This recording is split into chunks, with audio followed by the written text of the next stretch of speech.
अस्सलाम वालेकुम नाज़रीन, प्रोग्राम पब्लिक ओपिनियन के साथ मैं हूं आपका मेज़बान मुज़म्मिल सरवर्दी। चांद रात को जब आधा मुल्क ईद मना चुका है और आधे मुल्क ने अभी कल ईद मनानी है, मैं आपके साथ मुखातिब हूं। मैंने अभी तक ईद नहीं मनाई है और मेरी ईद कल है। कुछ लोग जगहों पे केपी में उधर ईद मना ली गई है, लिहाजा उनको ईद मुबारक जिन्होंने आज ईद मना ली है, और जिन्होंने कल ईद मनानी है उनको चांद रात मुबारक।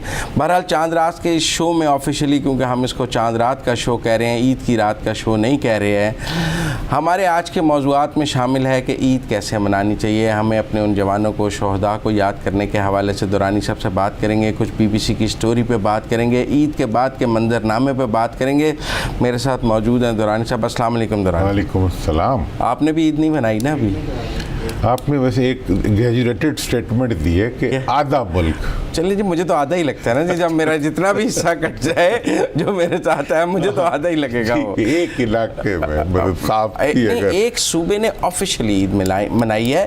आप ये समझिए, उनके chief secretary, chief minister, governor ने बाकायदा ईद की नमाज पढ़ी है। 1/4 कह सकते हैं, आप 1/4 कह लें, क्योंकि अब फाटा भी उनमें आगे इंतजाम हो गया। फिर भी 1/4 होता तो नहीं है, लेकिन फिर भी 1/4 ने ईद मना ली है। और पहली दफ़ा ये है मेरी दोस्त में कि पड़ता है, ईद ही है ना यार, उन्होंने भी ईद मनाई है, हम भी ईद मनाएंगे, तो इससे ज़्यादा लोग सवाल कर रहे हैं कि एक मुल्क है, एक दिन तो ईद मना ले। पर आपने कल इस पर बात कर ली। आपने तो कल सारे मुस्लिम ममालिक जो है अलग अलग ईदें मना सकते हैं, तो हम अपने मुल्क में भी अलग-अलग मना सकते हैं। एरिया अब जैसे अब टाइम जोन है, कनाडा है उसमें 3 टाइम जोन है, अमेरिका में भी 3 टाइम जोन, तो फिर बड़े मुल्क हो तो फिर उसमें बड़ा मुल्क हो तो फिर ऐसा हो। लेकिन शौकत यूसुफजई साहब आज इस पर काफ़ी परेशान थे। उन्होंने कहा कि मतलब अब ऐसी सूरत हाल है कि एक गली में ईद मनाई जा रही है और एक गली में ईद नहीं मनाई जा रही। कुछ दोस्तों ने रोज़ा रखा हुआ है, कुछ ने ईद की नमाज़ पढ़ ली है। तो वो परेशान थे कि मतलब एक बहुत ही डिवीजन है, कुछ लोग मरकज़ के साथ रख रहे हैं, कुछ सूबे के साथ जा रहे हैं। तो जो सरकारी मरकज़ के फेडरल गवर्नमेंट के इदारे हैं वो फेडरल गवर्नमेंट के साथ ईद मना रहे हैं, जो प्रोविंशियल गवर्नमेंट के इदारे हैं वो प्रोविंशियल गवर्नमेंट के साथ ईद मना रहे हैं। थोड़ा सा मेरा मतलब आप जितना सादा है। हमारा एक था मैकेनिक ना, तो वो गाड़ी का इंजन बांधा करता था ना, तो अक्सर वो इंजन खोल लेता था ना, तो फिर वो पुर्जे इधर उधर कहीं फैला देता था। तो जब बंद करने लगता था तो इंजन बंद नहीं होता था उससे ना। तो हुकूमत जो है ना हमारी चीज को खोल लेती है, फिर बंद नहीं होता इंजन उससे ना। तो अभी इसका भी मामला इन्होंने खुद ही खोला है, जैसा चल रहा था वो चलते, या कोई उस पर प्रॉपर ग्रिप करके उसको किसी डायरेक्शन में, कल जो हमने प्रपोजल्स दिए अगर वो भी देख लें, उसमें हर चीज़ इंक्लूडेड है। वही प्रपोजल शौकत यूसुफजई साहब आपकी सुनकर ही आज बयान कर रहे थे कि वो मक्के के साथ कर लें। लेकिन उनका मौक़िफ़ था कि मुफ्ती मुनीब साहब के पास तो एक गवर्नमेंट की रिट है, सरकारी रोत हलाल कमेटियाँ सब उनकी बात मान लेते हैं। पोपलजई साहब के पास कोई रिट तो नहीं है ना, अपनी फॉलोइंग है, लोग उनकी बात उनके कहने पे यकीन करते हैं। तो उनका कहता है उनके वो अपनी उनका जो है वो नूरानी चेहरा उनसे ज़्यादा नूरानी है। उनका मतलब था कि लोग उनके मुख्तलिफ अजला में केपी में उनकी बात इतनी मानी जाती है कि लोग उनके कहने पर रोज़ा भी रख लेते हैं और ईद भी कर लेते हैं। बस फिर चुप कर जाएं, जितना शोर मचाएंगे। अब असल में बात यह है ना, मीडिया मौजूद है, हाँ, हर बात जो है वो मीडिया पे आके करनी होती है हर वजीर ने, फिर हर वजीर को बोलने का भी शौक है, जितना बोलते हैं उतना ख़राब होता है। अफवाह चौधरी साहब कहते हैं कि जो ऐसे ईद का ऐलान करे उसके खिलाफ कार्रवाई होनी चाहिए। हाँ, उनका तो खाली जेल भेज देना चाहिए। हाँ, वो तो फिर वही होगा ना, रेटिंग का इशू है ना। अच्छा, ये भी रेटिंग का इशू है। अच्छा, मतलब ये कोई भी एक्ट जो है ये गवर्नमेंट लाइक एक्ट नहीं है, ये बस मतलब अपोजिशन या कवरेज का एक्ट है। हाँ, लेकिन चूंकि तनाज़ा लेकिन आवाम को इस तरह का कोई है नहीं, तनाज़ा बनाया ईद और रमज़ान के चांद का है, बाकी 10 चांदों का और भाई एक छोटा सा इलाका है 1/10 ऑफ द कंट्री, उसमें हमेशा ये इशू रहा है। क्योंकि अफगानिस्तान के अंदर सऊदी अरब के साथ ईद होती है, तो इन एरियाज में भी उसी का इन्फ्लुएंस है। अब आप निकल पड़े बंदूक लेके किसी को झूठा किसी को सच्चा साबित करने के लिए, छोड़ दें यार, इंसान है, ग्रे एरियाज में ज़िंदगी गुजरती है, तो वो अब क्या क्योंकि आप भी मतलब पठान भी हैं, उधर भी रहे हैं आप, पढ़ाई सारी तालीम उधर ली है, फिर आप लाहौर रहे हैं, फिर जनूबी पंजाब से भी आपका ताल्लुक है, तो बड़ा मिक्स कल्चर है आपका। मैं वहाँ रह के बता रहा हूँ कि भाई अब देखे ना, एक एरिया है, उसकी एक खास सोच है, एक खास स्टाइल है। बहुत सारे लोग मोहम्मद अली दुरानी को पठान भी समझते हैं। हाँ, वो तो मैं चूँकि ज़्यादा वहाँ रहा हूँ ना, तो इसलिए मैं से आज किसी ने पूछा कि आपके दुरानी साहब ने ईद कर ली है पठानों के साथ, मैंने कहा सेट पर मुलाकात होगी तो पूछूंगा। नहीं, हम तो आपके साथ, हमारे साथ ईद करेंगे। चले, ठीक है। दुरानी साहब, ईद तो ईद खुशी का त्यौहार है, आप भी कहते हैं कि जो जैसे मना ले, लेकिन आपके ख्याल में ईद कैसे पे हम क्या किसके साथ मनानी चाहिए, कैसे मनानी चाहिए? देखिए, ईद जो है वो मोहम्मद साहब बहुत ही एक इसे खुशी का त्यौहार कहना चाहिए, इसे मुस्लिम रीयूनियन का त्यौहार कहना चाहिए। जैसे हफ्ता भर हम अपने अपनी मसाजिद में नमाज़ें पढ़ते हैं, तो जुम्मे के दिन हम एक जामिया मस्जिद में जाके नमाज़ पढ़ते हैं। बाद उलमा का ये भी ख्याल है कि जुम्मे का दिन जो है वो जो स्टेट की तरफ से या हुकूमत की तरफ से पैगाम देने का दिन होता है। ठीक है, वो जो खुतबा है वो स्टेट का एक प्रोगेटिव है। इसके बाद फिर साल में 2 मौके ऐसे होते हैं कि जिसमें पूरे इलाके के लोग जो है वो इकट्ठे होते हैं। इसके बारे में रसूल सल्लल्लाहु अलैहि वसल्लम की हदीस भी है कि आप एक रास्ते से आओ और दूसरे रास्ते से जाओ। उस वक़्त इसका एक ये भी था कि इम्पैक्ट पैक्ट पड़े और सर्टन दुआएं मांगते हुए जाओ और सर्टन कलमात पढ़ते हुए जाओ। तो इसलिए ये जो एक इसकी फेस्टिविटी है और इसमें मज़लूमों का ख्याल रखना, लोगों को फितराना देना, मतलब ये है कि इसके अंदर एक बड़ा एक कॉम्पोजिट प्लान है कि जिसमें आप अपने साथ रहने वाले जो मुस्तहिकीन हैं उनका भी ख्याल रखते हैं, हमसायों का भी ख्याल रखते हैं। एक फेस्टिविटी भी होती है, मेहमान भी आते जाते हैं। तो ये एक मुस्लिम रीयूनियन है जिसके जो कि होती है, और इसका एक दीनी तनाजुर तो है ही कि ये तारीखी तौर पर किए जब जाने हम ईद की नमाज़ पढ़ते हैं तो हमारी हिफाजत पे जवान खड़े होते हैं।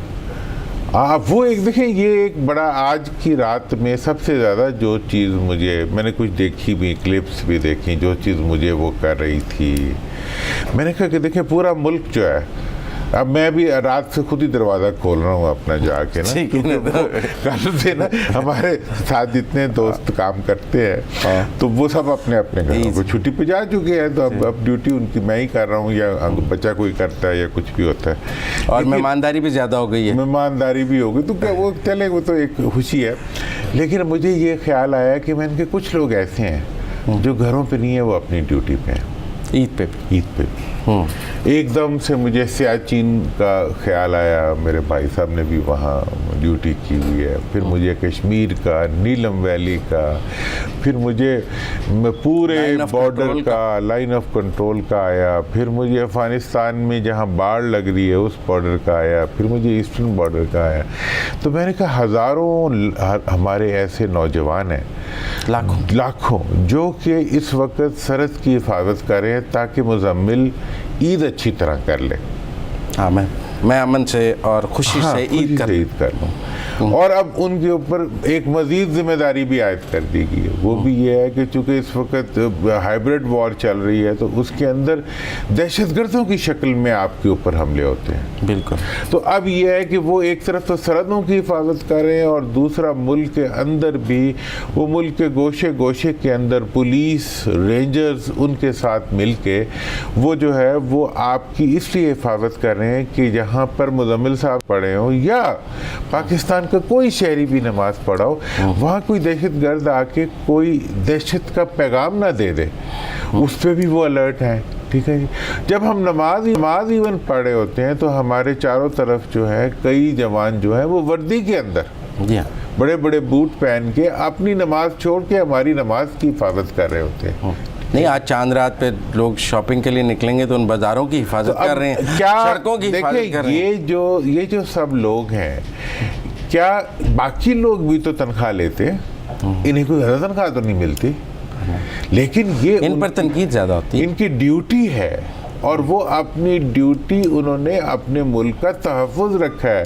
उनके ऐसी फोर्सेस के हकूक़ पूरी दुनिया माना करती है। हमारे यहाँ कुछ मनफी रवायात हैं कि हम जो हमारी हिफाजत का, हमारी शायद फितरत में ये बात आ गई है कि जो हमारी हिफाजत करे हम उसी को मतलब आंखें निकालते हैं। लेकिन बहरहाल ये है कि ये एक इंतहाई सर्द बॉर्डर से लेके इंतहाई गर्म रेगिस्तानों तक जो है, जो लोग आपकी अमन के लिए आपके मुहाफिज बन के खड़े हुए हैं, मेरा ये ख्याल है कि हमारे हर शहरी को उनको याद करना चाहिए, उनकी इस्तकामत की दुआ करनी चाहिए और उनको अपने जहन में ला के उनके बारे में सोचना चाहिए कि वो भी तो आज ही और इसमें बॉर्डर पे खड़ा ईद पे वाले दिन खड़ा है, उस चिमनी के ऊपर कोई कहीं कोई समुंदर के अंदर जो है वो बैठा हुआ है, कोई ओपी पोस्ट पे बैठा हुआ है, कोई बर्फ के अंदर ग्लेशियर्स के अंदर बैठा हुआ है, कोई यहाँ पे अगर हाथ भी निकालो तो वो हाथ वापस आए तो होता नहीं है। तो मतलब ये है कि ये जो सारी और पुलिस भी,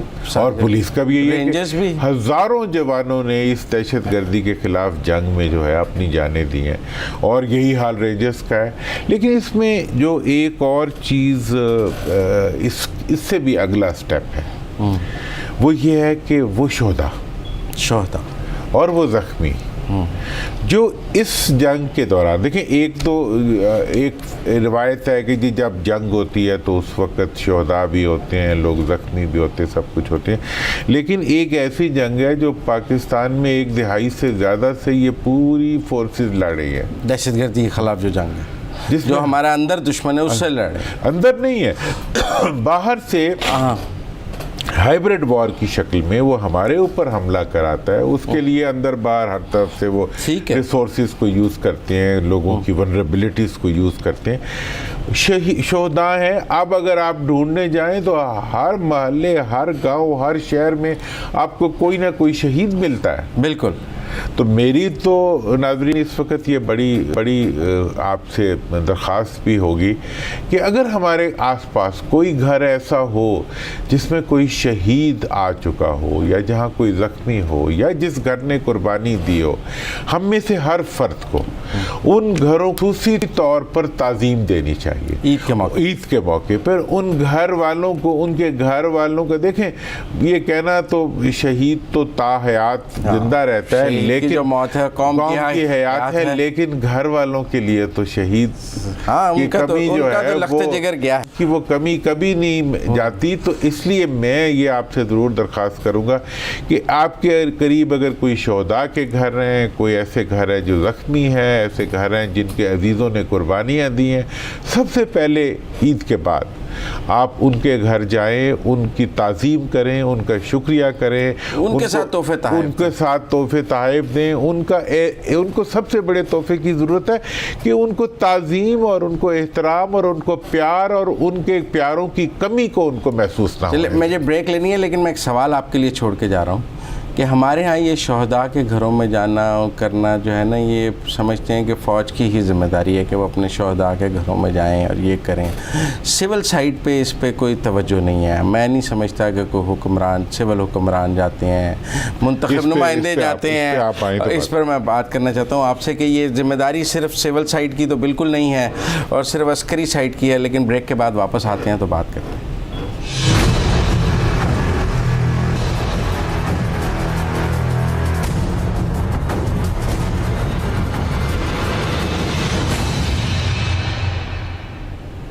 ब्रेक के बाद खुश आमदीद नाजरीन। तो ऐसे मैं सवाल छोड़ के गया था आपके पास कि हमारे यहाँ शोहदा को जो आपने ताज़ीम देने की बात की, उनके वरसा को ताज़ीम देने की बात की, तो हम ख़बरें देखते हैं कि फ़ौज के जो अफसरान हैं वो ईद पर अपने शोहदा के, अपने अपने रेजिमेंट के, अपने अपने जो भी उनकी जैसे भी फ़ौज की आपस में पूलिंग है, वो अपने अपने जाते हैं शोहदा के घरों में और गिफ्ट्स भी जाते हैं फ़ौज की तरफ से और वो अफसरान भी जाते हैं और सब जाते हैं जैसे जैसे निशान या जो जिस जैसे जिसको ज़रूरत और बहादुरी का मिला हुआ है जो शायद उस तरह उन्हें ताज़ीम दी जाती है। तो सिविल साइड से इस तरफ हम एक दफ़ा गए अफ़गानिस्तान में, तो वहाँ पे जो मुख्तलिफ़ कब्रें थीं, जो शोहदा की कब्रें थीं, उनके ऊपर ख़ास किस्म का झंडा लगा होता था ना, अच्छा, शहीद है। तो मैं तो समझता हूँ कि हर शहीद के घर के ऊपर एक पाकिस्तान का झंडा होना चाहिए ताकि लोगों को पता चले कि इस घर ने शहीद दिया हुआ है। दूसरा ये भी है कि ख़ास तौर पे वो शहदा जो मुल्क की दिफा के अंदर अपनी जानों का नजराना पेश करते हैं, उनके घर वालों की भी ये ताज़ीम जो है ये हक है उनका। ठीक है। और दूसरी चीज़ ये भी है कि देखिए जो जिनको मेडल्स मिलते हैं या जिनको होता है उनको तो लोग जैसे निशान हैदर याद जाते हैं, लेकिन हर शहीद जो है मेरा ख्याल है बहुत से अनसंग हीरोज भी हैं। हाँ, वो निशान हैदर ही होता है। और दूसरी बात ये है कि हमें जो हमारी सिविल इंतज़ामिया है और हमारी सिविल सोसाइटी जो है उनको भी अपने वो जो मोमबत्तियाँ जलाती है, हाँ, वो जो हर दुनिया जान के इशू के ऊपर मोमबत्तियाँ, अच्छी बात है मोमबत्तियाँ जलाना भी, लेकिन उन्हें चाहिए कि वो अपने शोधा के घरों को भी विजिट करें। हाँ, वो जो बॉर्डर पे जाके मोमबत्तियाँ जलाते हैं। हाँ, वो अमन के लिए तो जलाते हैं, लेकिन अमन को आज जो अमन कायम है वो उस अमन को कायम रखने के लिए जिन्होंने अपनी जानें दी हैं उनके लिए भी मोमबत्तियाँ जलनी चाहिए, उनके घरों के बाहर जाके भी। और मैं अभी देख रहा था रात को एक वो क्लिप आया हुआ था कि खातून इंडिया में कहीं गोश्त लेके जा रही थी सपोजिटली एज ए क्लेम्ड, तो उसको उल्टा लटका के एक लड़का जो है सैकड़ों लोगों की मौजूदगी में उसको कोड़े मार रहा था। ठीक है ना जी। तो वो कहते हैं सना खान तकदीर से मगरिब कहाँ है, सना खान तकदीर से मशरिक कहाँ है। आपको शायद अंदाज़ा नहीं है, एक इंडियन जर्नलिस्ट हैं ज़फ़र आगा साहब, मेरे दोस्त हैं, नई दिल्ली में होते हैं। उन्होंने एक आर्टिकल लिखा है, उन्होंने कहा है कि इस वक्त जो इंडियन मुस्लिम है वो उस हालत से गुजर रहा है जहाँ 1857 के बाद से गुजरा था, कि जब अंग्रेज़ ने आके मुसलमानों से इक़्तिदार लिया और उसके बाद मुसलमानों का जुडिशल सिस्टम ख़त्म हो गया, एजुकेशन सिस्टम ख़त्म हो गया और मुसलमानों को कुछ समझ नहीं आ रही थी कि क्या करें। वैसे ही आज इंडिया के मुसलमानों को कुछ समझ नहीं आ रही कि मोदी की इस जीत के बाद क्या करें। हम तो बड़े दो कौमी, हम तो आज बड़े इस मामले में यहाँ पे दो चीज़ें हैं मुज़म्मिल साहब। आज का शो है, ईद रात का शो है, तो मैं भी ज़रा इसको हम अपने मुल्क की नज़र करना चाहते हैं इसको, और कल की खुशी के लिए, ठीक है जी, उस खुशी को हम तक पहुंचाने के जो जिम्मेदार हैं उनके लिए हम आज चांद रात वक्फ करना चाहते हैं। तो एक तो मैं यही बताना चाहता हूं कि वो इंडिया जिसके अंदर जो है ऐसा अमन है कि मुसलमानों के लिए अपनी ज़िंदगी गुजारना, और कश्मीरियों को आज के दिन अगर पाकिस्तान के दिफा के लिए अपनी शहादतों का नजराना पेश करने वालों को आप याद रखते हैं, तो पाकिस्तान के नाम और पाकिस्तान के झंडे और पाकिस्तान की सरजमीन के साथ अपने इलाहाक के लिए कुर्बानियाँ देने वाले माओं, बहनों और बेटियों को, जो आज कश्मीर के अंदर, ठीक है जी, हिंदू जारियत और हिंदू बर्बरियत और Hindu violation of human rights and what not के सामने जो है एक कश्मीर बनेगा पाकिस्तान, और पाकिस्तान का झंडा लेके, और पाकिस्तान के श्रीनगर में क्या पूरे कश्मीर में ईद पर भी पाकिस्तानी परचम लहराए गए हैं, और उन्हीं परचमों के अंदर वो दफन होते हैं। तो उन कश्मीरियों को भी हमें याद रखना चाहिए, और उन शोधा को भी वैसा ही समझना चाहिए जैसे वो शोधा हैं जिन्होंने पाकिस्तान के दफा के लिए, वो भी हकीकत में पाकिस्तान की तकमील की जंग लड़े हैं, वो पाकिस्तान की शारक की जंग लड़े हैं, वो पाकिस्तान के ख्वाब की जंग लड़े हैं, वो पाकिस्तान के नज़रिए की जंग लड़े हैं। तो हमें जहाँ अपने शोधा को, अपनी सरहदों के मुहाफ़िज़ों को, अपने शहरों और गलियों के मुहाफ़िज़ों को याद रखना चाहिए, वह नज़रिया पाकिस्तान के मुहाफ़िज़ों और पाकिस्तान की शारक के मुहाफ़िज़ों, कश्मीरियों को, अहले कश्मीर को, उनकी कुर्बानियों को भी हमें याद रखना चाहिए। और इसी मौके पे मैं एक बात ज़रूर कहना चाहूँ कि जो तरक्की याफ्ता ममालिक हैं, हाँ, मैं कल ही, बल्कि आप ही जिक्र कर रहे थे, जो बीबीसी ने रिपोर्ट दिया है, जिसको रिवर्ट भी किया है SPR ने, मतलब उन्हें कश्मीर नजर नहीं आता। किसी सियासतदान ने रिवर्ट नहीं किया है। हाँ। आपको पता है किसी सियासतदान ने उसके ऊपर कोई रद्द-ए-अमल नहीं दिया कि हम साथ खड़े हैं। हुकूमत ने तो इंजन खोला हुआ है, बंद नहीं हो रहा, और सियासतदानों ने जो है और हुकूमत ने भी नहीं रिपोर्ट किया, फैक्ट्री लगाई हुई है, तो उसमें आपको पता है जो मुआविन ख़ुसूसी हैं वज़ारत इत्तलात की, उन्होंने भी रिपोर्ट नहीं किया। उन्होंने कहा ये ISPR की जिम्मेदारी है, वही करते रहे, उनके जिम्मे ही है, हमारे तो मतलब ये है कि अब BBC नाज़रीन एक रिपोर्ट छापी है BBC ने अपने उसके ऊपर वेबसाइट के ऊपर, जिसमें कि इंडिया को अक्यूज़ नहीं किया कि वहाँ ह्यूमन राइट्स वायलेशंस हो रही हैं, कश्मीर को उन्होंने नहीं कहा कि वहाँ ह्यूमन राइट्स वायलेशंस हो रही हैं, उन्होंने इजराइल के अंदर होने वाली ह्यूमन राइट्स वायलेशन को जिक्र नहीं किया। उन्होंने फाटा के लोग जो आज दहशतगर्दी से आज़ाद हो गए हैं और वो अमन आ गया, वहाँ पे ह्यूमन राइट्स वायलेशन का बड़ा ढूंढ के कोई एक ऐसा वाकया निकाला है जिसको वो ज़मीन से आसमान तक ढूंढते ढूंढते 2014 का वाकया उन्हें आज नजर आया है, और वो लेके वो निकले और उन्होंने एक स्टोरी लगा दी है, और उस स्टोरी के बारे में DG ISPR कहते हैं कि जब हमने उन्हें कहा कि इस पे हमारा भी मौक़िफ़ कर लो, तो वो इतने सुचल जर्नलिस्ट थे, सुचल ही हुआ ना कि मतलब BBC के लिए लिखते हैं, वो इतने सुचल थे, उन्होंने ये बॉदर भी नहीं किया कि इनका मौक़िफ़ नहीं लेना था, हुकूमत का ही मौक़िफ़ ले लेते। तो बात ये है जनाब कि आज की ह्यूमन राइट्स और आज की जो हाइब्रिड वॉरफेयर है उसके अंदर एक तो बेचारे बर्फ गिरती है तो बेचारे मुसलमानों पर कुछ कुछ अमाल भी ऐसे ही हैं, लेकिन फिर भी जो गिरती है अमाल तो हुक्मरानों के ऐसे हैं, और गिरती है बेचारे उनके ऊपर जो पाकिस्तान के लिए जाने देते हैं। लेकिन मुझे मतलब मैं यहाँ ये कहना चाहता हूँ आपके साथ कि ठीक है, कौम तो फ़ौज के साथ खड़ी है, मतलब PTM के जो वॉइस ऑफ अमेरिका के सर्वेज और ये और वो, बल्कि वॉइस ऑफ अमेरिका ने एक सर्वे कराया अपनी वेबसाइट पे कि क्या नॉर्थ वज़ीरिस्तान में फ़ौज को रहना चाहिए। 86% लोगों ने कहा वहाँ फ़ौज को रहना चाहिए। हालांकि PTM वाले कह रहे थे कि फ़ौज चली जाए, तो लोगों ने कहा कि फ़ौज को रहना चाहिए। लेकिन मैं फिर भी कहीं ना कहीं देखता हूँ कि हुकूमत बहुत स्लो है इस पर। और देखें, एक बात मैं आपको बता दूँ, पाकिस्तान के अंदर 2 तबकात रहते हैं। एक तबका है हुक्मरानों का, हाँ, और दूसरा तबका है अवाम का। अवाम को ये बड़ी अच्छी तरह पता है कि कौन उनका मुहाफ़िज़ है, ठीक है ना जी, और कौन उन्हें लूट रहा है, ठीक है ना जी। वो हुकूमत जब नई ये तब्दीली का सफ़र शुरू हुआ था तो उन्होंने कहा था 2 नहीं 1 पाकिस्तान, वो इसी के तनाजुल में था, लेकिन वो 2 थे, वो 2 ही हैं, ठीक है। अब तो बढ़ के एक इलेक्टेबल पाकिस्तान और एक अनइलेक्टेबल पाकिस्तान भी बन गए। तो वो ये है कि जिसके पास जो चीज़ आ जाती है वो उसी को काबिल ताज़ीम समझते हैं और दूसरों को।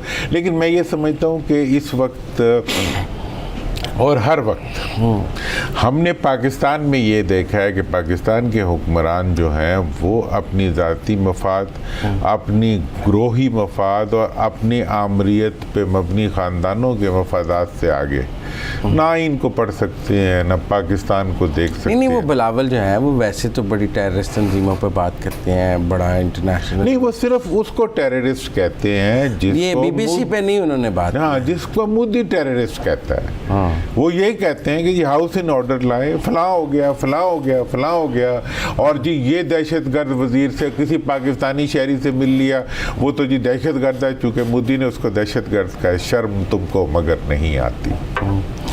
ठीक है, इस हद तक तो BBC की रिपोर्ट। आपको लगता है ये एक ऑनस्लॉट है पाकिस्तान को डिफेंसिव करने के लिए? देखिए, मैंने वो पूरी स्टोरी पढ़ी। मैं असल में DG ISPR के स्टेटमेंट की वजह से कुछ कहने से पहले मैंने आपसे भी रिक्वेस्ट की थी कि मुझे भिजवाएं, आपने मेहरबानी की।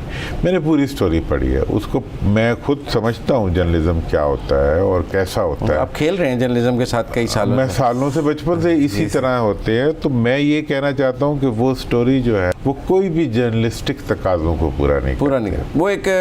वो एक चीज़ को बनाने की कैंपेन का हिस्सा है, और ऐसी कैंपेनें मगरिब करता रहता है और BBC भी करती रहती है। और जब भी कोई किसी एरिया के अंदर कोई डिज़ाइन होते हैं तो उससे पहले बहुत से इनिशिएटिव लिए जाते हैं। ये बिल्कुल सही कहा गया, ये हाइब्रिड वॉरफेयर का एक हिस्सा है जिसके अंदर तमाम, देखें जी, एक पूरा, जब किसी खित्ते में अमन आया, मैंने बताया कि जवन हमारे बड़े बड़े जो मलिक हजरात थे उनको शहीद हुआ, 20-25 उलमा इकराम इसमें बड़े बड़े शहीद हुए जो कि इस सारी गदर का हिस्सा बने।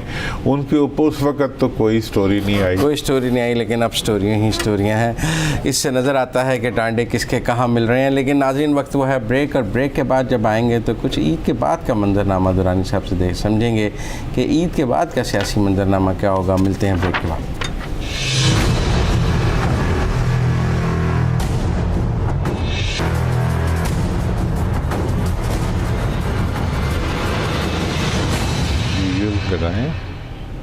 ब्रेक के बाद खुश आमदीद नाज़रीन। दुरानी साहब, ईद कल हो जाएगी, फिर हम आगे ईद शोज़ में बिज़ी हो जाएंगे, और वो हमने फ़ैसला किया है कि ईद के शोज़ ज़रा गैर सियासी रख लें, और ईद पर सियासी गुफ्तगू भी लोगों को इतनी बोर ना करें, ज़रा हल्की फुल्की ईद मना लें। आपके साथ भी हम आपके घर पे ही मना लेंगे ईद इस बार हम, ठीक है ना। तो ईद के बाद जब दोबारा मुल्क अपनी सियासत वापस आएगी, रमज़ान लोग अपने सियासी, तो बजट आ रहा होगा। आपको लगता है ये बजट हुकूमत के लिए मुश्किल होगा, या ये पहले ज़रा हुकूमत की साइड की बात कर लूँ फिर अपोजिशन की साइड की बात कर लूँ। तो हुकूमत के लिए तो 700 अरब के टैक्स और ये महंगाई और इस सारे का ये बजट पास कराना है उन्होंने, कितनी कड़वी गोली होगी? देखिए, हुकूमत के लिए तो पता नहीं होगा, आवाम के लिए ज़रूर सख्त होगा। हाँ, मतलब ये है कि देखिए, हुकूमत ने तो क्या करना होता है, with the stroke of pen उन्हें टैक्सी लगाने होते हैं। हाँ, और वो ये कहते पास कराने हैं कौमी असम्बली से। मैंगल साहब नाराज फिर रहे हैं, वो लोग MQM की बात कर रहे हैं, जो है ना, वो कहते हैं शहीद साहब माजरत के साथ ये सारे तमाशे जो है ना सियासतदानों के और पार्लियामेंट में हमारी तरह के बैठे हुए लोगों के, ये अवाम की तवज्जो हटाने के लिए। अच्छा जी, बड़ी बात है, मुजम्मिल साहब पूछ रहे हैं कि जी ये बजट पास होगा कि नहीं होगा। वो यार, हो गया तो मुझे क्या मिलेगा, ना हुआ तो क्या मिलेगा? मैं तो कहता हूँ ना ही होए, तो फिर तो हुकूमत टूट जाएगी ना, जिस टैक्स तो नहीं नए लगेंगे ना।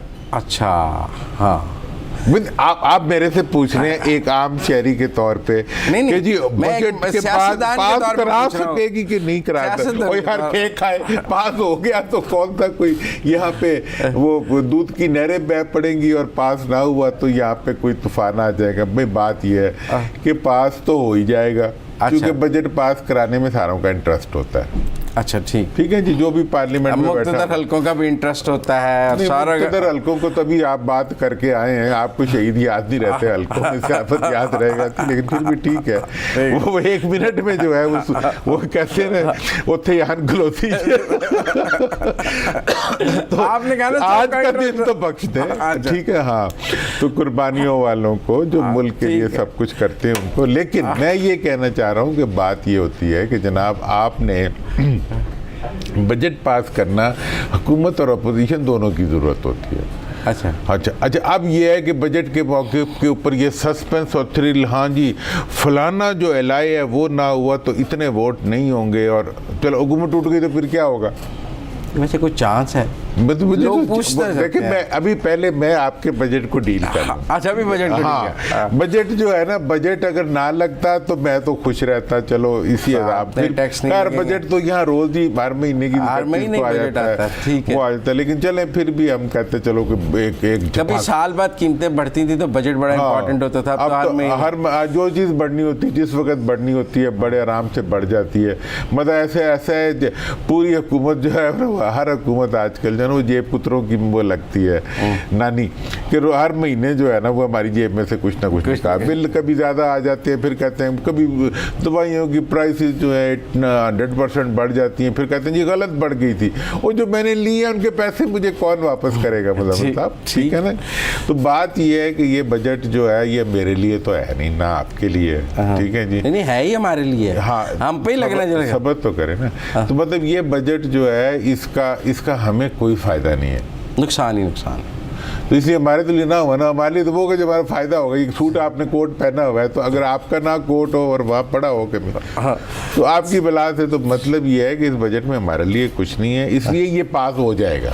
अच्छा, अगर हमारे लिए कुछ होता तो पास होना शायद प्रॉब्लम हो जाती, इसमें कोई प्रॉब्लम, आप ऐसे इसका सस्पेंस जरूर बनेगा कि जी पास हो सकेगा या नहीं हो सकेगा। सारे टॉक शोज इसी पे होंगे, फलां ने ये कह दिया जी, पहुंचे कि नहीं पहुंचे, अब पहुंचे कि नहीं पहुंचे, यार पहुंच भी गए तब केड़ा वो वैसे विकेट के दोनों तरफ खेल रहे हैं यार, कहते हैं ऑपोजिशन में भी है और गवर्नमेंट में भी। बजट के बारे में तो मैं नहीं कहता, बजट में तो वो जहाँ खेल रहे हैं वहीं खेल रहे हैं, हुकूमत को वोट दे देंगे, हुकूमत बजट पास करा लेगी। अच्छा ठीक है, हाँ, चौधरीज भी दे देंगे, काफ लीग भी दे देंगे, हाँ, सब वो भी मोनस की वजारत की वजह से ऐसा नहीं है कि कोई इसको नहीं, वो सब वोट दे देंगे, बजट पास हो जाएगा, जो कि बजट में आपका बैंड बजना है, मेरा बैंड बजना है, इसलिए बजट और सारे करेंगे पास, सारे करेंगे ताकि अच्छी तरह मेरा, और शोर भी खूब मचाएंगे। अच्छा, हाँ, ताकि बजट के असरात पे आपकी तवज्जो ना जाए।